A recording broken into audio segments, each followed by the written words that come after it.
Hello guys, स्वागत है आपका मेरे चैनल योगा विद रुचि लखेड़ा में। तो आज हम करेंगे कि हमें सर्दियों में कौन से योग और प्राणायाम करने चाहिए, क्योंकि सर्दियों में अधिकतर लोग क्या करते हैं कि कुछ भी फिजिकली एक्टिविटीज़ नहीं करते हैं और जो योग प्राणायाम करते हैं वो भी सर्दियों में थोड़ा सा डीले पड़ जाते हैं। और फिजिकली वर्कआउट जैसे पैदल चलना हो गया या बाहर कोई जिम जाता है तो अवॉइड कर लेते हैं। लेकिन सर्दियों में हमें ज़्यादा इसको करना चाहिए, क्योंकि क्या होता है सर्दियों में ही अधिकतर हार्ट अटैक पड़ते हैं और मोटापा भी सर्दियों में ही ज़्यादा बढ़ता है। शरीर में जो दर्द है वो भी सर्दियों में ही बढ़ जाते हैं। तो इसकी वजह से हमें क्या है, हमेशा अपने फिजिकली कुछ ना कुछ वर्कआउट करना चाहिए। तो उसके लिए सबसे अच्छा कि हमें योग करना चाहिए। अब योग में हमें कौन सा प्राणायाम करना चाहिए, कौन से आसन करने चाहिए, तो आसन बहुत ज़्यादा है, आपको कंफ्यूज होने की ज़रूरत नहीं है। मैं हर बार यही बोलती हूँ कि जिसको कुछ भी नहीं आता है सिर्फ सूर्य नमस्कार करो और साथ में 2 से 3 प्राणायाम करो।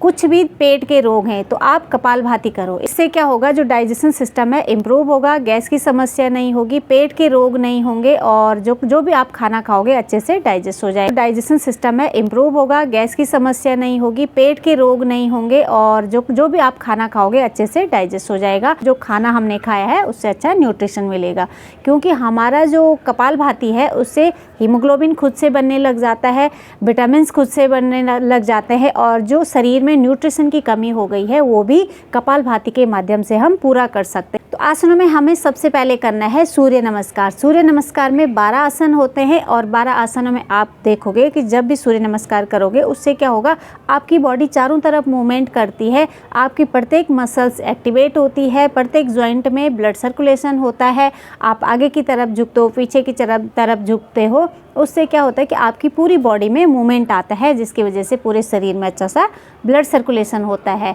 और जिनके शरीर में दर्द है उनमें भी बहुत अच्छा आराम मिलता है। तो सर्दियों में जो दर्द बढ़ जाते हैं उनके लिए सबसे अच्छा यही है कि सूर्य नमस्कार करो, थोड़ा धूप सेको और हल्के से शरीर में मसाज करो तेल से और फिर इसके बाद थोड़ा आसन प्राणायाम करो। आसनों में हो गया सूर्य नमस्कार। अब जिसको सूर्य नमस्कार नहीं आता है उसको मैं 1 से 2 राउंड बता देती हूँ कि सूर्य नमस्कार कैसे किया जाता है।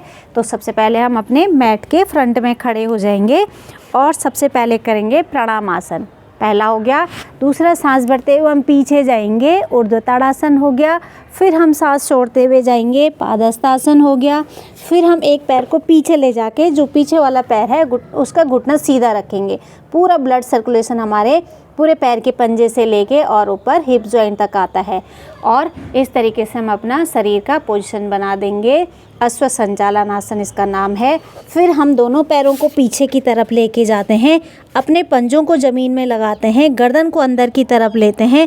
तो आप बहुत अच्छा फील करोगे कि आपकी जो काफ मसल्स हैं उसमें बहुत अच्छा खिंचाव आ रहा है, जिसकी वजह से पैरों के दर्द तो ठीक होंगे ही, साथ ही साथ पेट के रोग भी ठीक होंगे। जितनी हमारी काफ मसल्स फ्लेक्सिबल होंगी उतना हमारा पेट भी अच्छे से साफ़ रहेगा। तो इस तरीके से हमने जब गर्दन आगे की तरफ झुका रखी है तो ब्लड सर्कुलेशन हमारे सर की तरफ हो रहा है, हमारे फेस की तरफ हो रहा है, तो हमारे ब्रेन को भी बहुत अच्छा ब्लड का सप्लाई हो रहा है। ये हो गया।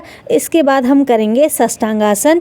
इस तरीके से हम अपने शरीर का पोजीशन बना लेंगे। फिर से हम करेंगे भुजंगासन। जब हम इस तरीके से अपने अपर बॉडी को उठा लेते हैं तो हमारी चेस्ट अच्छे से ओपन हो जाती है, जिससे हमारी हार्ट की कैपेसिटी बढ़ जाती है, लंग्स की कैपेसिटी बढ़ जाती है और हमारे शरीर में ब्लड के साथ साथ ऑक्सीजन की सप्लाई भी अच्छी होती है। और फिर हमारे जो पीछे बैक की मसल्स में खिंचाव आ रहा है तो बैक पेन हमारा सही होता है, पेट की मसल्स में खिंचाव आ रहा है तो पेट के रोग ठीक होते हैं। और अब हम करेंगे वापस रिपीट आसन। ये हो गया। फिर से हमारा पर्वतासन, सेम इसके बेनिफिट्स हैं। फिर हमने जो पैर पीछे ले गए थे उसी पैर को आगे लेके आना है। अब हमारे दूसरे पैर में बहुत अच्छा इससे खिंचाव आ रहा है। जिस पैर को हम पीछे ले गए उसी पैर को यदि हम आगे लाएंगे तो फिर हमारे दोनों पैरों में खिंचाव आता है। पीछे का जो हमारा घुटना है उसको सीधा रखना है, फिर दोनों पैरों को आगे लेके आना है, कमर को थोड़ा खिंचाव कर्व नहीं बनाना है, थोड़ा बैक को खींच के रखना है और फिर सांस भरते हुए हम फिर से ऊर्ध्व ताड़ासन करेंगे और फिर प्रणाम आसन करेंगे। तो ये था सूर्य नमस्कार। जिसको नहीं पता है तो स्टेप बाय स्टेप हम सूर्य नमस्कार को करेंगे। अब इसके बाद हम करेंगे प्राणायाम। सूर्य नमस्कार के आप 8 से 10 राउंड यदि अच्छे से होल्ड के साथ करोगे तो आप खुद देखोगे कि आपको ऐसे लगेगा कि मैंने बहुत कुछ हैवी वर्कआउट किया है, क्योंकि सूर्य नमस्कार के है पूरा 12 आसनों का ऐसा कॉम्बो पैक है। हमारी बॉडी के प्रत्येक पार्ट्स क्या है एक्टिवेट हो जाते हैं। तो इस तरीके से हमने सूर्य नमस्कार करा। अब करेंगे हम भस्त्रिका प्राणायाम। सर्दियों में ठंड ज़्यादा लगती है तो उसके लिए भस्त्रिका प्राणायाम बहुत अच्छा प्राणायाम है। सिर्फ जिनको हाई बीपी की समस्या है उसको थोड़ा स्लोली करना है और ब्रीदिंग को थोड़ा फास्ट नहीं करके स्लो करना है। कैसे? पहले सांस भरी, हाथों को ऊपर लेके गए, सांस छोड़ी, स्लोली वापस आएंगे, इनहेल और एक्सहेल करेंगे। जिन लोगों को हाई बीपी की समस्या नहीं है, हार्ट के रोग नहीं है, शरीर थोड़ा स्ट्रांग है, तो इस तरीके से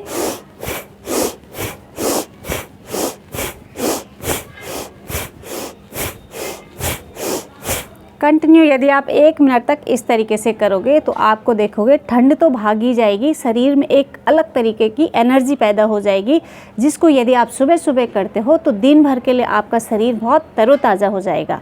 भस्त्रिका प्राणायाम पहला हो गया। उसके बाद हम करेंगे कपालभाति। कपालभाति भी सबको पता ही है कि हाथों में पहली उंगली को ऐसे टच करके हमें ज्ञान मुद्रा लगानी है, बैक सीधी रखनी है और झटके से सांस छोड़ते हुए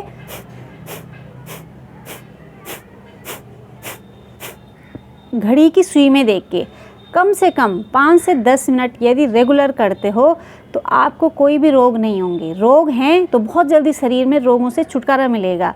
अगर आप कपालभाति करते हो तो हमेशा आपको अपने शरीर में एक एनर्जी रहेगी, कभी आने वाले समय में आपको रोग पैदा नहीं होंगे और जो सुस्ताई जो शरीर में रहती है वो भी दूर हो जाएगी, क्योंकि पूरा शरीर एनर्जेटिक हो जाता है। हमारे प्रत्येक ऑर्गन्स अच्छे से काम करने लग जाते हैं। हमारा जो पेट में लीवर है, किडनी है, जितने भी इंटरनली ऑर्गन्स है उसमें मूवमेंट आता है तो उनके टॉक्सिन्स भी रिलीज़ होते हैं और उनकी काम करने की कैपेसिटी बढ़ जाती है। पहला हमने करा भस्त्रिका, दूसरा हमने करा कपालभाति। प्राणायाम नहीं है, शुद्धि क्रिया है, जो हमारे इंटरनली जो ऑर्गन्स हैं उनके जो टॉक्सिन्स निकालता है उनको शुद्ध करता है और टॉक्सिन्स रिलीज़ करके हमारा शरीर हेल्दी बनाता है। 2 हमारे हो गए। तीसरा हम करेंगे अनुलोम विलोम और लास्ट करेंगे भ्रामरी। बस इतना ही आप लोगों को करना है। अब इसके बाद हम अनुलोम विलोम कैसे करते हैं? जब भी हम प्राणायाम करते हैं पहले फास्ट ब्रीदिंग वाले करते हैं, फिर स्लो करके हम लास्ट में भ्रामरी अनुलोम विलोम करने के बाद भ्रामरी में आते हैं, जिसके बाद हमारा मन एकदम कॉन्सेंट्रेट हो जाता है। हमारे माइंड के साथ साथ हमारी पूरी बॉडी भी एकदम रिलैक्स हो जाती है और तन और मन दोनों स्वस्थ हो जाते हैं। तो इस तरीके से हम अब अगला करेंगे अनुलोम विलोम प्राणायाम। कमर गर्दन सीधी, दाएं हाथ से हम स्टार्ट करेंगे, अंगूठे से अपने दाई नाक बंद करेंगे और रिंग फिंगर से हम बाई नाक बंद करेंगे। सांस अंदर लेंगे, बाईं साइड से स्लोली उसको बंद करेंगे और दाएं से बाहर छोड़ देंगे। फिर जिससे हमने बाहर छोड़ा उसी से अंदर लेंगे और दूसरे से बाहर छोड़ेंगे। लेकिन इसमें क्या करते हैं, कुछ लोग सांसों को थोड़ा फास्ट लेते हैं और जब हम स्टार्टिंग में सांसों को फास्ट लेंगे तो हमारा जो ऐसा है ना, सर में इतना तेज़ ब्लड सर्कुलेशन होता है, ऐसा लगता है कि बस सर दर्द हो गया है, अब बोरिंग सा आता है, ऐसा लगता है मेरे बस का नहीं है, छोड़ देते हैं, क्योंकि उनका तरीका गलत होता है। यदि वो सिस्टम से तरीके से करेंगे तो बहुत अच्छा इसमें रिलैक्स मिलता है और इसके 99% बीमारियां शरीर से दूर होती हैं। जिनके शरीर में बीमारियां अभी नहीं हैं, फ्यूचर में भी कभी कोई भी बीमारी नहीं आएगी, क्योंकि यदि आप तरीके से रेगुलर रोज़ भी अपने शरीर को 10 मिनट प्राणायाम के लिए देते हो तो बहुत अच्छे आपको फ़ायदे मिलेंगे।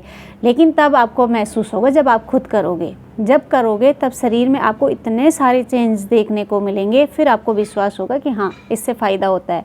नहीं तो सुनने मात्र से कुछ फ़ायदा नहीं होता है, फिर आपको विश्वास भी नहीं होता है। जिसको भी सर दर्द होता है, बार बार एंजाइटी होती है और जिनको नींद अच्छे से नहीं आता है या शरीर में बहुत कमज़ोरी फील होती है, कुछ काम करने का मन नहीं होता है और ऐसे नेगेटिविटी ज़्यादा रहती है, नेगेटिव ज़्यादा सोचते हो और जिनको डिप्रेशन की समस्या, बहुत सारे ऐसे अनगिनत फ़ायदे हैं जिसको सिर्फ अनुलोम विलोम प्राणायाम करके आप दूर कर सकते हो।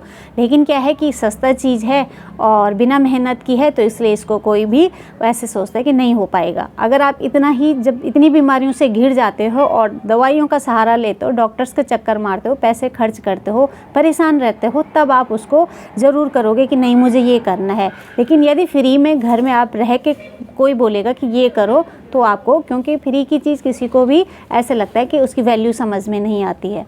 तो चलो आगे हम बढ़ते हैं। आप करेंगे अनुलोम विलोम, फिर से करेंगे। कैसे? अंगूठे से हमने दाईं नाक बंद करी, स्लोली, जितना स्लो हम रिलैक्स होकर सांस को अंदर ले सकते हैं उतना लेंगे अपने फेफड़ों को भरेंगे, घुटन पैदा नहीं करेंगे, सिर्फ डीप इनहेल करेंगे और स्लोली हम एक्सहेल करेंगे। जितना आप अपने फेफड़ों को भर सकते हो उतना फुलाएंगे, फिर उतना ही उसको खाली करेंगे। इनहेल और एक्सहेल कॉन्सेंट्रेट के साथ, पूरा ध्यान हमारे अपने सांसों में होना चाहिए। ऐसा नहीं है कि मन बैठे हुए हम यहाँ हैं, सांस बहुत ज़ोर ज़ोर से ले रहे हैं, बगल वाले का हल्ला सुन रहे हैं, बाहर क्या हो रहा है ये सुन रहे हैं, ध्यान भटक रखा है, तो उससे फ़ायदा नहीं मिलता है। 2 मिनट भी यदि आप पूरा ध्यान अपने सांसों में लगाते हो कि मैं कितना गहरा सांस ले पा रही हूँ या ले पा रहा हूँ, कितना गहरा छोड़ पा रहा हूँ, तो उससे आपको तुरंत ही रिज़ल्ट मिलेगा। कुछ भी समस्या है बहुत जल्दी आपको उसके ऐसे लगेगा कि हाँ काफ़ी हद तक ये ठीक हो गया है, पहले दिन से ही आपको आराम मिलने लग जाएगा। तो स्लोली इनहेल और एक्सहेल, घुटन नहीं पैदा करनी है, सांसों को ज़ोर से नहीं लेना है। यदि हम ज़ोर से लेंगे तो हमारा सर भारी हो जाएगा और हमें अनकंफर्ट फील होगा, फिर हम करेंगे ही नहीं। तो हमारा ये हो गया अनुलोम विलोम। इसके बाद हम करेंगे भ्रामरी प्राणायाम।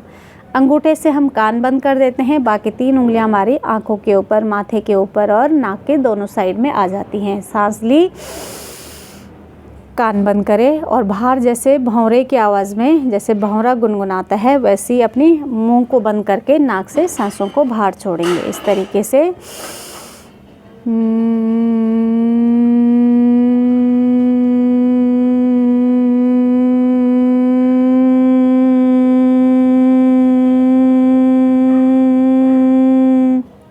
जितनी सांस अपने अंदर भर रखी है उतना पूरा अपने फेफड़ों को खाली करना है। जब हम सांस लेते हैं पेट फूलता है, सांस छोड़ते हैं तो स्लोली पेट भी अंदर जाता है। तो अपने पेट के मूवमेंट पे भी ध्यान देंगे, पूरी सांस को अंदर लेंगे, बाहर छोड़ेंगे। इससे क्या होगा कि हमारे शरीर के अंदर जितने भी सेल्स हैं, हर सेल्स को वाइब्रेशन मिलेगा, और जब सेल्स में वाइब्रेशन होगा तो जो डेड सेल्स हैं उसकी जगह नए सेल्स बनने लग जाएंगे, और जो सेल्स ऐसे हैं कि कमज़ोर पड़ गए हैं, वो काम नहीं कर रहे हैं, तो जब उसमें वाइब्रेशन पैदा होगा तो वो एक्टिवेट हो जाएंगे। तो प्रत्येक हमारे मसल्स को, हमारे बोन्स को, हमारे हर ऑर्गन्स को जब ये वाइब्रेशन जाएगा तो जहाँ पे जो चीज़ सुस्त पड़ी हुई है वो फिर से स्टार्ट हो जाएगी अपने काम करने के लिए। एक बार फिर से करते हैं।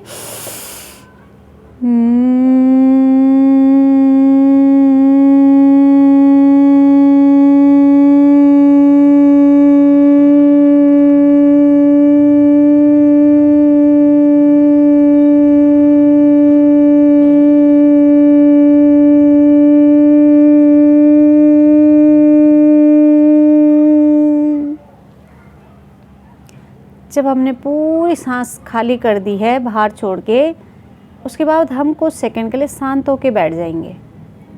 बस अब जो हमारे अंदर हलचल पैदा हुई है उसको फील करेंगे। ज़्यादा देर नहीं बैठ सकते हैं, लेकिन कुछ सेकंड के लिए आप उस चीज़ को फील करो। यदि आप 5 से 7 बार इस तरीके से भ्रामरी प्राणायाम करोगे तो आपको अपने शरीर के अंदर बहुत ज़्यादा हलचल पैदा महसूस होगी। ऐसे लगेगा कि कुछ हो रहा है। तो आप उसको फील करो, आंखें बंद करके, बाहर से अपना सारा ध्यान हटा के अपने अंदर अपने आप को झांक के देखो कि क्या शरीर में हलचल पैदा हुई है। बस इसी को ध्यान बोलते हैं। अब ध्यान थोड़ा सा लंबा हो जाता है तो आप स्टार्टिंग में लंबा नहीं कर पाओगे, कम ही करो, इतना ही करो कुछ सेकंड के लिए। स्टार्टिंग आप सेकंड के हिसाब से करो, धीरे धीरे मिनट पे आ जाएंगे, और जब पुराने हो जाते हैं तब तो ध्यान आप वो काफ़ी टाइम तक कर सकते हो।